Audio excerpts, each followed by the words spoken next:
कोई भी सपना साकार करने के लिए सबसे जरूरी है सही कोच का होना। चुनिए अरोमा केमिस्ट्री क्लासेस को और करें अपने PGT एग्जाम्स ऑफ इंडिया का सपना साकार। Download the app now.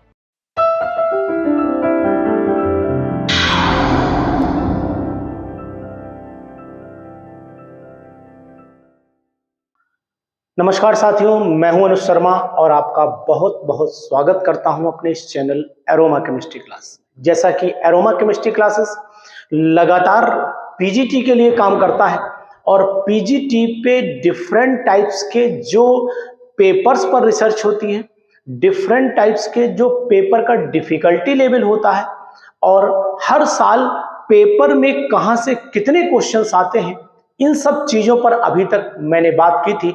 लेकिन ये YouTube पर पहला वीडियो होगा जो ये बताएगा आपको कि आखिरकार पेपर कब से चले, जो पीजीटी लेवल के पेपर्स थे उन पेपर में डिफिकल्टी लेवल कब बढ़ा और क्यों बढ़ा, ये पूरी जानकारी आज आपको मैं इस वीडियो के थ्रू दे दूंगा।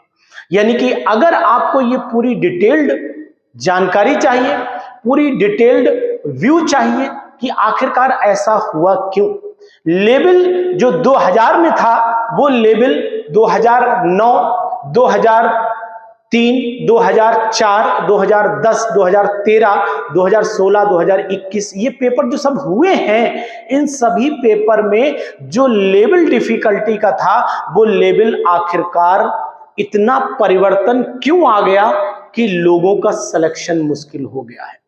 आखिरकार सिलेक्शन का जो पेपर पैटर्न है वो अब नेट लेवल की तरफ क्यों जा रहा है, ये सोचने वाली बात है। और इस पर सोचने के साथ साथ अगर ये सोच लेते हैं तो फिर रिसर्च करने वाली बात है कि हमको अपने पढ़ाई का लेवल भी उधर ही ले जाना पड़ेगा। हालांकि जो नेट यानी CSIR नेट का जो पेपर होता है उस पेपर में जो क्वेश्चन की जो यानी बोले कि डिफिकल्टी लेवल होता है उसकी साइड एकदम डिफरेंट होती है as compare to the PGT level. मतलब ऐसे कहें कि दोनों का व्यू अलग अलग है, लेकिन अगर डिफिकल्टी लेवल पर क्वेश्चंस को आजकल वेट किया जाए, वजन किया जाए, तो फिर दोनों के लेवल में अब बहुत पहले जो जमीन आसमान का अंतर हमें दिखाई देता था कि अगर एमएससी कर लिया तो फिर मान के चलते हैं कि मम्मी पापा कहते थे लल्ला अब तो पीजीटी इस बार निकाल ही दियो क्योंकि अब तो तुम एमएससी हुए गए, कोई दिक्कत नहीं। तो ये चीजें अब नहीं रह गई। टीचर भी कहता था कि एमएससी कर लीजिए, पीजीटी क्वालिफाई हो जाएगा, लेकिन अब ऐसा नहीं रह गया है। अब आपको पढ़ाई का स्तर सुधारना होगा। आपने जिन यूनिवर्सिटीज से किया है उन यूनिवर्सिटीज का स्टैंडर्ड क्या है ये भी कहीं ना कहीं मायने रखता है, और किस टाइप की यूनिवर्सिटी से आपने पोस्ट ग्रेजुएशन किया है ये भी जिम्मेदार हो जाता है आपके सिलेक्शन में। मैंने बहुत सारे लोगों को देखा है जिन लोगों ने एमएससी तो किया है लेकिन आज भी वो ये कहते हैं कि सर हमें केवल हमने खुद जो पढ़ पाया वो पढ़ा, उसी से ही हमने पेपर दिए, उसी से ही हमारा सिलेक्शन हुआ। ये सब बातें हम नोटिस करते हैं। तो इन सब चीजों को लेकर के मैंने इस पूरी किताब में जो डिटेल्ड स्टडी तैयार की है वो आपके सामने रखूंगा आज, तो पूरी वीडियो को देखिएगा ध्यान से। मैंने देखा है कि सन 2000 में पेपर हुआ था, 2002 में पेपर हुआ था, 2003 में हुआ था, 2004 में हुआ, 6 में हुआ, उसके बाद 9 में हुआ, 10 में हुआ, 13 में हुआ, 16 में पेपर हुआ, 2021 में पेपर हुआ। और जो सन 2011 का भी पेपर है इसमें, तो सन 2011 वाला भी पेपर जो था वो 16 में हुआ था। तो ये आपको बता दें ये पेपर कब कब हुए हैं वो मैं आपको नोटिस करके बता रहा हूं। 2016 का पेपर हुआ, उसके बाद आपका 2021 का पेपर हुआ, इसी में सन 2011 का भी पेपर है, तो एक एडिशन में किए दे रहा हूं सन 2011। लेकिन आपको ये बताना चाहूंगा सन 2011 में जो फॉर्म भरा गया था उसका पेपर सन 2016 में हुआ था, और उसके बाद सीधा 2021 में पेपर हुआ है यानी कि आपको बताऊंगा कि 2021 के बाद फॉर्म भरे गए और पेपर ये चल रहा है। जैसा कि मैं आपको बताने की कोशिश करूंगा कि सन 2010 में पेपर दिखाया जा रहा है, वो पेपर कैसा था, पेपर का लेवल क्या था, ये सब चीजें आपको बताऊंगा। तो इसमें सन 2011 और ऐड किए दे रहा हूं, वो पेपर 16 में हुआ था, ये बात मैं आपको बताने की कोशिश करूंगा। और 2016 का रिजल्ट आया, फिर 2021 का आया, सब ये पेपर चले थे।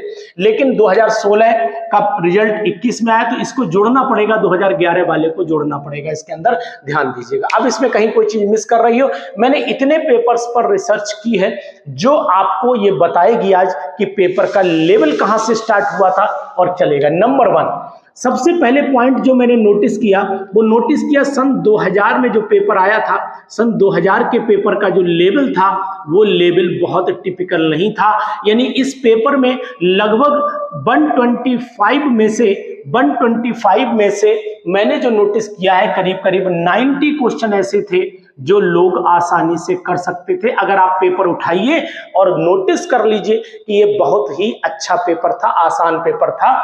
यानी कि अगर 2000 के पेपर की बात करता हूं तो सन 2000 पेपर में डिफिकल्टी लेवल डाउन था, बहुत डाउन था। यानी कि वेरी लो मैं लिख सकता हूं, इस पे वेरी लो लेवल था। जो आज से कंपेयर कर रहा हूं, ये बात ध्यान रखना, एमएससी से कंपेयर नहीं कर रहा हूं, पेपर आज से कंपेयर कर रहा हूं, इस बात को विशेष ध्यान देना पड़ेगा। इसके बाद सन 2002 में भी बहुत बड़ा चेंज नहीं आया। सन 2002 के लेवल की अगर मैं बात करता हूं तो इसमें भी लगभग 90 से लेकर के 95 125 की जो एक कॉमन रेंज है, वैसे तो लोगों ने 108 वो किए हैं, वो तो बात ही।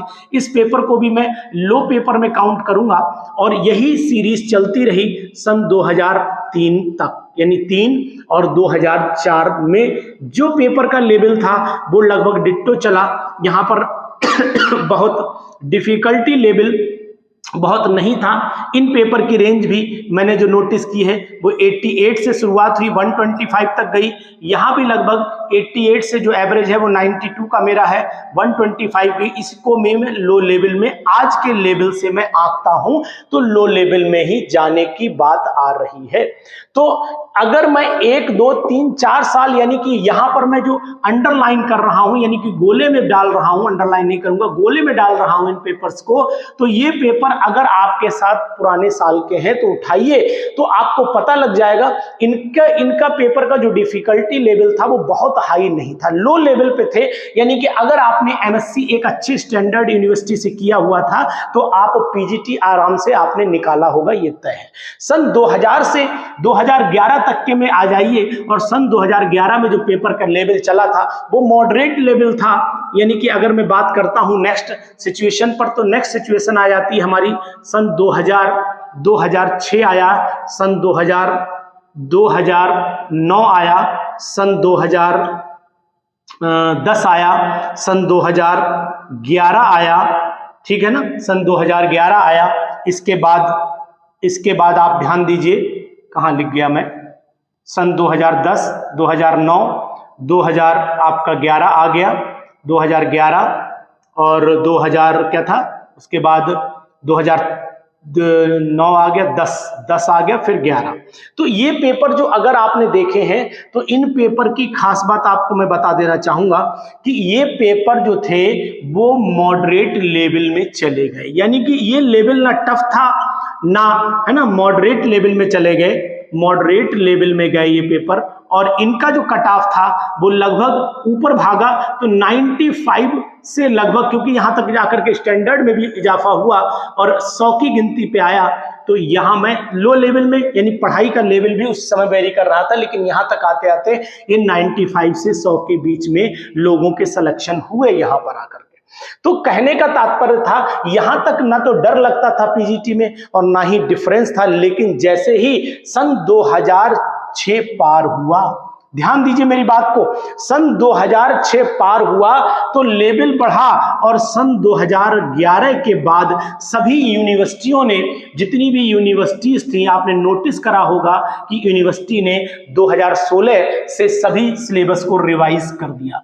जब सिलेबस यूनिवर्सिटी का रिवाइज हो गया, ध्यान दीजिए मेरी बात पर, इंपॉर्टेंट बोल रहा हूं इस समय। यूनिवर्सिटी ने सिलेबस को जैसे ही रिवाइज किया तो ऑल ओवर इंडिया की जो यूनिवर्सिटीज थी, ऑल इंडिया यूनिवर्सिटीज जो थी, उन यूनिवर्सिटीज ने सिलेबस को जब रिवीजन में लाया तो एमएससी फर्स्ट ईयर में आपने जो पढ़ा था वो चला गया बीएससी थर्ड ईयर या सेकेंड ईयर में। नोट करिए, उठाइए अनसॉल्व्ड पेपर और चेक कर डालिए, अनुसर की बात आपको कंफर्म हो जाएगी कि जो बहुत सारी चीजें आपने एमएससी के फर्स्ट ईयर में पढ़ी होंगी, वो जिन लोगों ने 2000 के आसपास 2002-3 में एमएससी किया होगा, उन लोगों को नोटिस करिए और आज का एमएससी का सिलेबस उठाइए, आपको वेरिएशन दिखाई देगा, पढ़ाई वाला वेरिएशन दिखाई देगा आपको। तो यहीं से पेपर स्टार्ट हुआ। 2013 का सबसे पहले पेपर टफ आया। इसका टफ का मतलब ये था, ये डिफिकल्ट लेवल हाई हो गया, और यहां पर मैं हाई लिखे दे रहा हूं। 2013 का पेपर हाई लेवल पे गया था। 2016 का पेपर भी हाई लेवल पे था, ये वेरी हाई नहीं था, ये भी अगर टफ बोले तो ये पेपर भी थोड़ा सा टफ था। अब एमएससी किए हुए तो टफ तो नहीं, अच्छी वर्ड हुई, लेकिन फिर भी कंपेयर कर रहा हूं 2021 के पेपर से। लेकिन जब 2021 का पेपर देखा गया तो 2021 का पेपर सबसे हाई लेवल पे गया, यानी टॉप पे अगर मैं रखता हूं तो नंबर 11 यहां पर रखता हूं, और ये 2021 का पेपर जो देखा गया वेरी डिफिकल्ट लेवल में चला गया। वेरी डिफिकल्ट का मतलब यहां जिन लोगों ने 82 से लेकर के, अगर 82 से लेकर के 90 के बीच, यानी 88 जिन लोगों के, उनके भी कट ऑफ में नंबर आए हैं। अब कभी बाई चांस हो सकता है आपका बीएड ना हो, दूसरा बीएड लगाए बैठा हो तो वो अपना रैंक बढ़ा के ले गया हो, वो एक अलग बात है। कुछ लोगों को हो सकता है मन में चल रहा हो, सर मेरे तो 85 थे लेकिन मुझे इंटरव्यू की कॉल नहीं आई, तो हो सकता है आपको इंटरव्यू की कॉल किसी कारणवश नहीं, आपने 85 जरूर आपने टोटल सही किया हो अपने हिसाब से, लेकिन 2-1 क्वेश्चन के वेरिएशन में भी आपकी रैंक डाउन हो सकती है, तो वो तो एक अलग बात हो गई। लेकिन दोस्तों यहां मैं आपको बता देता हूं मेरे प्यारे साथियों, जितनी बात को ध्यान से सुनना, जैसे ही पेपर का लेवल हाई हुआ, अब इस पेपर के लेवल का हाई जो नेक्स्ट चली गई, वो पेपर जब आपने देखा तो क्वेश्चन की ट्विस्टिंग पूरी थी यहां पर, यानी कि ट्विस्टेड क्वेश्चन रखे गए, और ट्विस्टेड क्वेश्चंस ऐसे रखे गए जिन्होंने बीएससी लेवल को ज्यादा कवर अप किया, एमएससी लेवल को ज्यादा कवर अप किया, और 12th और 11th लेवल ये जो था, ये केवल इन्होंने 70% उठाया। 30% कवरेज यहां से उठा ले गए, और यही 30% कवरेज सिलेक्शन के लिए जिम्मेदार हो गया। तो आज आपको पूरी तरीके से बता रहा हूं कि 2000 से लेकर के 2006 तक के पेपर अगर आपको दे दिए जाएं आज की डेट में, मैं पूरी उम्मीद करता हूं कि आज के जिन लोगों ने एमएससी कर रखा है वो इन पेपर को उठा करके बिल्कुल सीधा कर देंगे, और कहने का मतलब है 100 की गिनती 100% छू जाएंगे, ये मेरा वादा है। लेकिन 2009, 10, 11, 12, 13 से जब चलेंगे तो यहीं से गिनती घटना शुरू हो जाएगी, और 2021 पे जब आएंगे तो केवल 70 क्वेश्चन पर आकर के अटक जा रहे हैं वो लोग। रीजन सिर्फ यही है कि यूनिवर्सिटियों ने अपना सिलेबस रिवाइज किया, यूजीसी ने अपने सभी सिलेबस को नॉर्मलाइज कर दिया, एक सा कर दिया, और अब यूनिवर्सिटी वाइज सिलेबस वेरी कर गया। और जब यूनिवर्सिटी, पहले क्या था कि हर यूनिवर्सिटी का अलग अलग सिलेबस चलता था, तो हर यूनिवर्सिटी के अलग अलग सिलेबस में कहीं का, अब पता लगा इलाहाबाद यूनिवर्सिटी का सिलेबस अलग जा रहा है, वो थोड़ा अच्छा सिलेबस है, बीएचयू का और अच्छा है, या फिर जेएनयू का अच्छा है, या फिर अलीगढ़ मुस्लिम यूनिवर्सिटी का अच्छा है। तो ये सब एक जो यूनिवर्सिटीज जो थी वो अपने में अच्छी यूनिवर्सिटी थी, उनके एक अच्छे सिलेबस थे। लेकिन अगर मैं जनरल यूनिवर्सिटीज की बात करता हूं, ये नॉर्मल यूनिवर्सिटी जितनी है, इनके सिलेबस में उतनी ताकत नहीं थी। बहुत सारे टॉपिक ऐसे थे जो बच्चों ने पढ़े ही नहीं थे। अगर देखो तो उनपे टीचर ज्यादा फोकस ही नहीं करते थे। अगर मैं नाम दिलाता हूं तो बीएससी एमएससी के polynuclear hydrocarbons, hydrocyclic compound, aromaticity पे चले आइए, और इसके बाद आपका स्पेक्ट्रोस्कोपी पे चले आइए, और बायो इनऑर्गेनिक केमिस्ट्री पर चले आइए, स्टेरॉइड्स पर चले आइए, ये है ना। तो ये जितने भी टॉपिक थे, इन टॉपिक पर बहुत ज्यादा डिस्कशन नहीं होता था। जो नोट्स इंपॉर्टेंट थे, जो क्वेश्चन आ चुके होते थे, हम लोग केवल वही तैयार कर लेते थे और पेपर दे करके आ गए, साहब एमएससी हो गया, पास हो गए, बोले फर्स्ट डिवीजन आ गई, 70% बन गया, 65% बन गया, 68 बन गया, 72 बन गया, एंड सो ऑन चलता रहता था। लेकिन अब मैं आपसे बात करूं कि इसके बाद जब यूनिवर्सिटियों ने सिलेबस को रिवाइज किया तो पेपर का डिफिकल्टी लेवल यहां पर हाई क्यों हुआ? दूसरा रीजन जानिए। दूसरा रीजन ये हुआ कि जो नेट जेआरएफ लोग थे उन लोगों के पीएचडी की तरफ से रुझान हटा और जेआरएफ नेट डिग्री कॉलेज के लिए एप्लीकेबल हुआ। तो उस समय क्या होना शुरू दिक्कत हो गई कि यार पीएचडी करने से पहले अगर मेरा पीजीटी निकल जाता है तो ज्यादा बढ़िया है। तो फिर उन लोगों ने एंट्री शुरू कर दी और जब उन लोगों ने एंट्री शुरू की तो उसमें से भी लगभग 40% लोग जो थे वो सिलेक्शन क्राइटेरिया में आने लगे, क्योंकि जो नेट और जेआरएफ की तैयारी करता है उसका ये तो बिल्कुल डेफिनेट है कि स्टैंडर्ड तो अच्छा हो ही जाएगा और स्टैंडर्ड अच्छा हो जाएगा। लेकिन साथ ही साथ उनकी प्रॉब्लम ये क्रिएट होना शुरू हो गई कि 11th 12th और बीएससी लेवल उनसे छूटता चला गया और जैसे ही बीएससी लेवल और ये आपका इंटर लेवल उनसे छूटा तो वो क्वेश्चन जो नॉर्मल बच्चा कर लेता था वो जेआरएफ नेट वाला नहीं कर पाया, इससे उसका सिलेक्शन भी प्रभावित हो गया। तो ये सब चीजें डिफिकल्टी लेवल से कहीं ना कहीं जोड़ रही थी।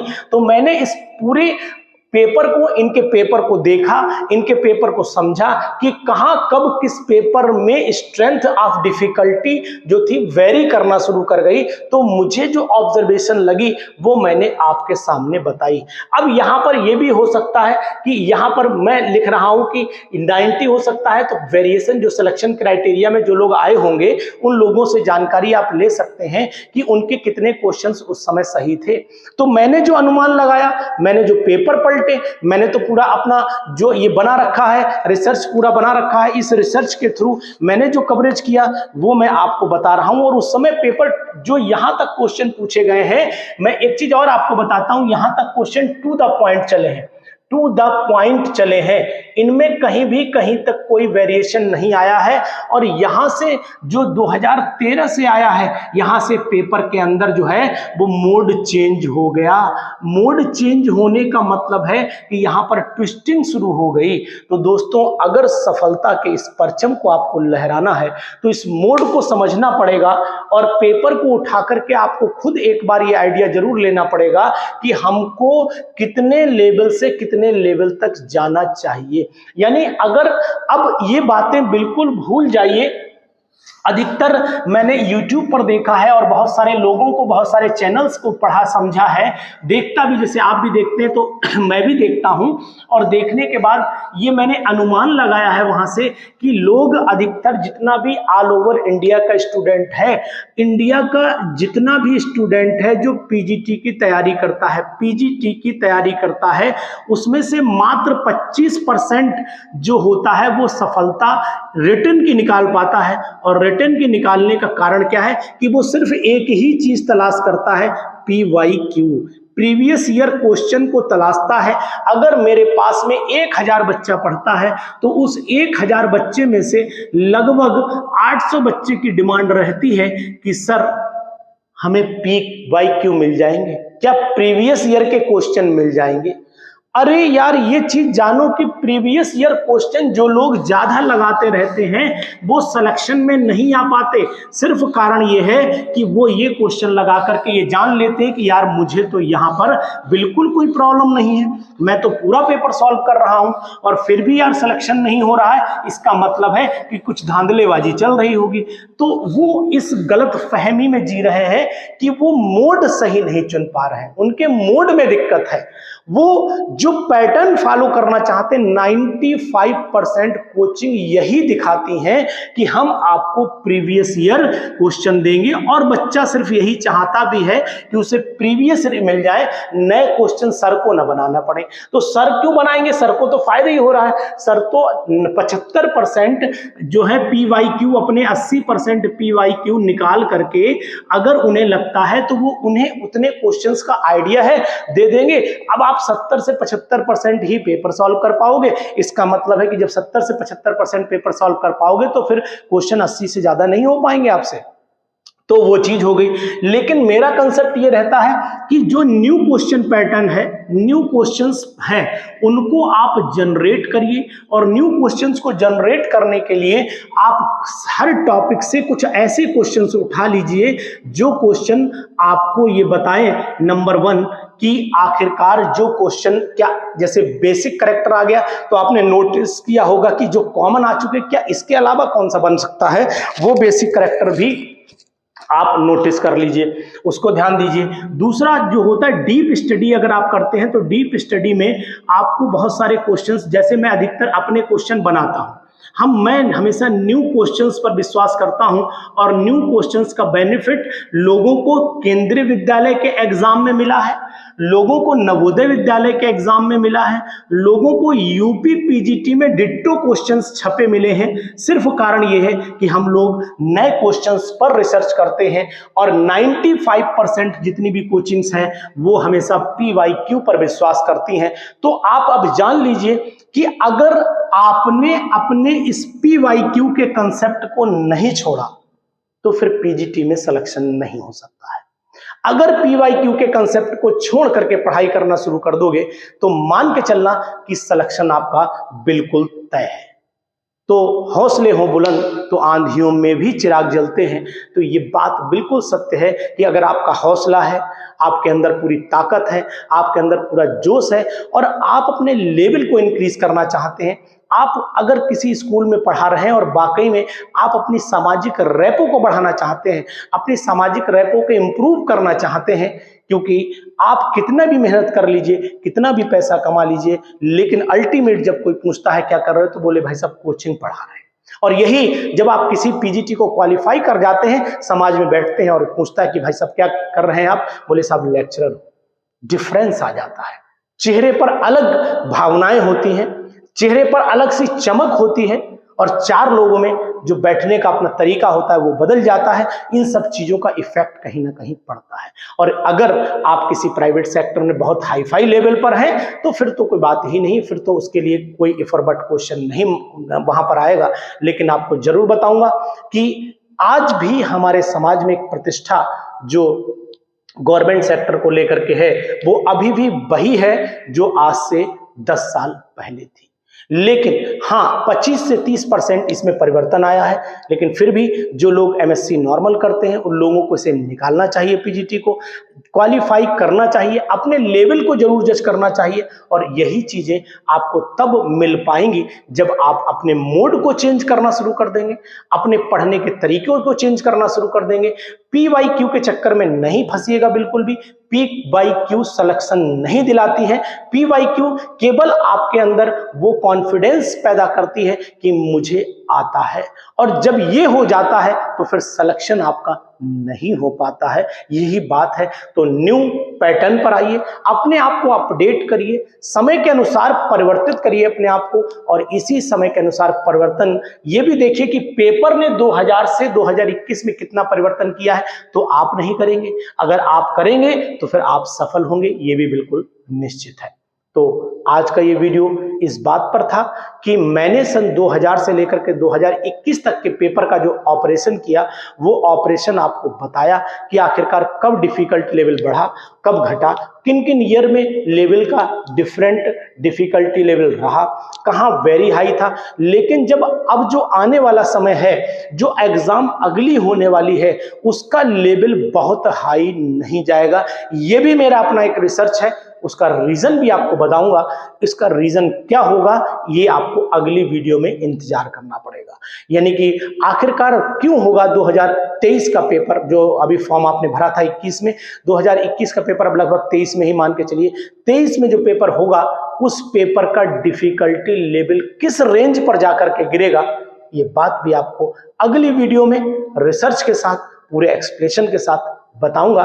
तब तक आप इस वीडियो से अपनी पढ़ाई के लेवल में, अपने क्वेश्चंस के लेवल में और अपने मोड में भी चेंज कर लीजिएगा। Thank you.